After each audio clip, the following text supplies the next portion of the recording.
You know, guys, here on the channel, I make this point pretty often. Why is it whenever any type of news comes out for Call of Duty, whether it's Warzone or multiplayer or something with the devs, it's almost always bad news, especially if it's a leak. I don't think I've seen a good leak come out about Call of Duty since 2018. But here's the thing, every now and then, there is some news that comes out that is actually not bad. Like, the intentions are there for something to be good and received positively, but even in those sort of situations, there's always this short end of the stick type of thing that goes on with it. Like, you might be doing something nice for a specific group of players, while it does something bad for other groups, or it's just completely ignoring a specific portion of the player base. Now, I saw this tweet and reports of this thing going on a couple of days ago in the weekend. This comes from Charlie Intel. Activision is sending out a new survey asking people what they think the next Warzone map should be, and it includes remasters of old Warzone maps as options, but it doesn't confirm any potential returns at this point. And I'll go ahead and show what a lot of people have been receiving in their emails from Activision. It says, which of the following would you prefer for the next Warzone big map? Option 1 is an all new map. There's Return of Verdansk 84, Return of Caldera, which I don't think anybody wants. Then the interesting ones are Return of the original Verdansk map. And this last one is one that I'd actually be interested in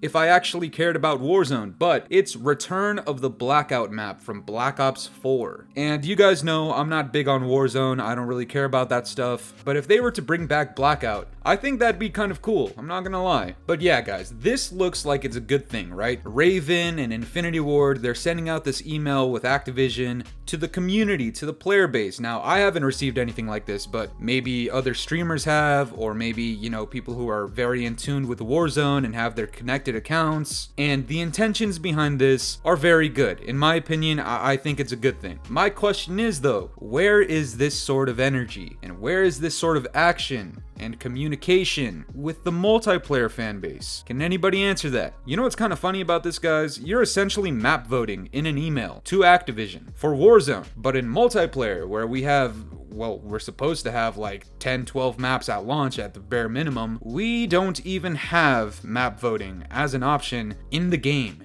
And if that weren't bad enough, the developers aren't communicating with the community at all regarding what we actually want in the game. And I'm not just talking about map selection or even playlist, because I know Infinity Ward's gonna start doing that soon. You get to vote for which playlist you want, but I made a point about this a few videos ago. Where is the voting for what the community actually wants for the multiplayer? Where is the option to vote whether or not we want a playlist with red dots or dead silence? Or maybe one where the time to kill is not absurdly fast? Or better yet, where's the playlist with no SBMM, or a ranked playlist that we should have gotten 3 months ago? Where's the option for the community to have their voices heard and vote for something like that? Why is that luxury constantly given to the Warzone community, but not to the multiplayer community? You guys gotta remember, Warzone barely started existing like 3 years ago, maybe a little less. And the crazy part is, the hardcore fan base for the multiplayer of COD, a lot of people have been around for the last 12 to 15 years. And for the majority of us who pay $60 every single year for this game,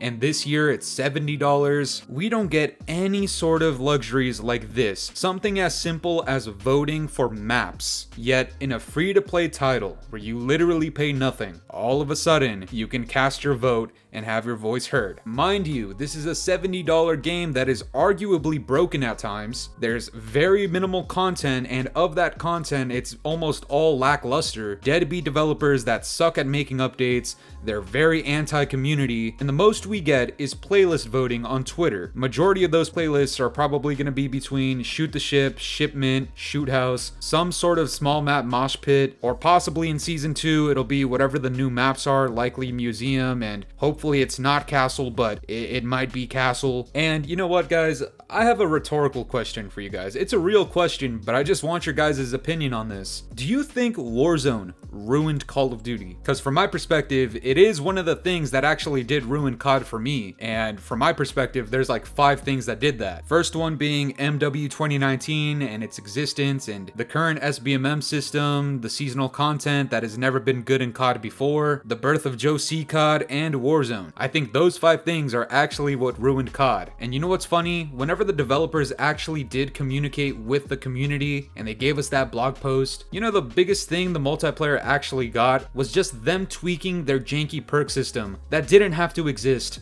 in the first place. Whenever it's a controversial topic like red dots or dead silence or the footstep audio or the doors, anything controversial, right? Some people want it, some people don't want it. Nobody gets to cast a vote about that and have their voices heard and a decision actually made based off of what the community wants. Instead, Infinity Ward makes their own decision about it, and then whenever there's feedback for it or against it, they don't do anything. They ignore it, and then they tell the community that they're wrong, when we've been playing for the last 15 years. Yet, in Warzone 2, I'd say some of the map choices that they have there are pretty controversial too. Some people want Verdansk back, some people don't. A lot of people didn't like Blackout, a lot of people did, and whichever one they prefer, they got the option to vote for it. And the developers get to see that information and they make the decision off of what the community wants. And I'm curious to see what would happen if we were able to vote on red dots or dead silence or the footstep audio. I wonder what the true data would actually show, and I wonder what the developers would do with that information. And going back to the map choices for Warzone 2, you know what the best part is? A lot of people weren't even interested in any of those options. You know what a lot of people were asking for? They were asking for the Resurgence map. They wanted a small scale Warzone 2 map. And guess what happened, guys? This comes from Charlie Intel.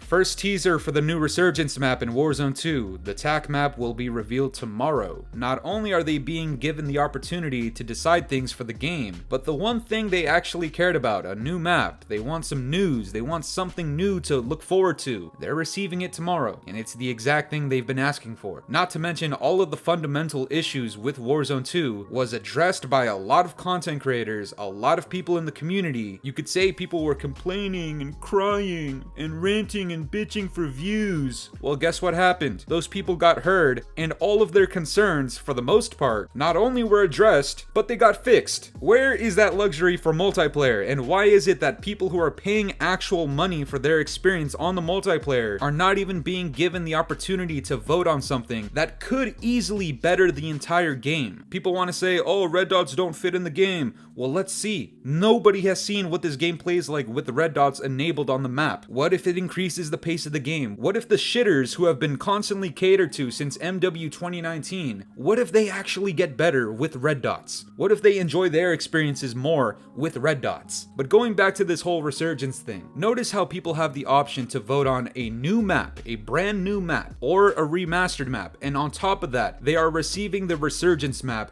that so many people have been asking for. Here in multiplayer, the current rumor is that we're getting Museum for Season 2. That's almost been entirely confirmed by Charlie Intel. The thing with Castle I think has been debunked, although I'm not entirely sure on that, because if you look at this trailer for the Warzone 2 Resurgence map, there's a very specific theme that is going on, and I'm not saying it needs to be Castle because it's Japanese. All I'm saying is, I wouldn't be surprised if they remastered a map and it happened to be Castle because that already fits with the theme. But regardless, that's not even my point. My point is, no matter what map we're getting, or hopefully it's more than 1 or 2 maps for the entire season, no matter what it is, why aren't we receiving any sort of teaser? I'm telling you guys, it's like no matter what they do, I don't think Call of Duty can do any right at this point. Like their whole blog post, we did get a few changes, but it is so minimal, it almost doesn't matter, especially when you compare it to what they did for Warzone 2 after the feedback. Look, if you put me in charge right now, the very first thing I'm doing, I'm putting out polls left and right. How are we feeling about red dots? How are we feeling about dead silence? You guys want map voting back? You guys want the lobbies to stick together? What kind of maps would you like in the future? Do you guys want these camo packs to return? Or do you want these bundles for $25 that show dog shit on your gun? If it's not a full dedicated implementation, at least a temporary game mode, at least a temporary playlist, just to see what the reception is truly like. Because again, I'll guarantee you guys right now, for all of the red dot haters out there, majority of you guys are gooch lickers, or you just haven't been playing since before MW 2019. I can almost guarantee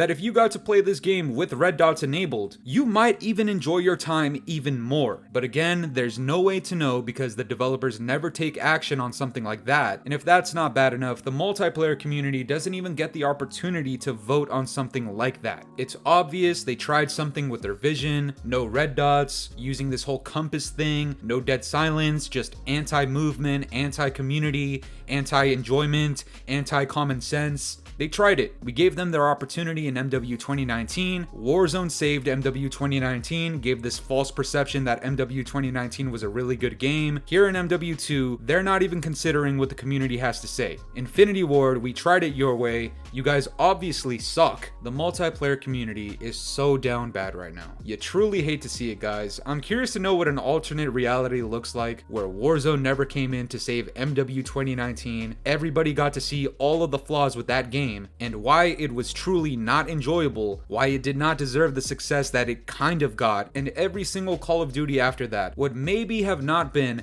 an entire pile of shit. But that's gonna do it for me today, guys. I'm curious to know what you guys think about this. In your opinion, do you think Warzone benefited Call of Duty, or do you think it ruined Call of Duty? Let me know down in the comments below, and if you enjoyed today's video, make sure to leave a like, subscribe if you're new, hit the bell notifications to stay up to date with my newest videos, and yeah guys, it's been the boy Fooly. Have yourselves a good one. I'm out of here. Toodles. It's been a very long time since the weekend. It's been a very long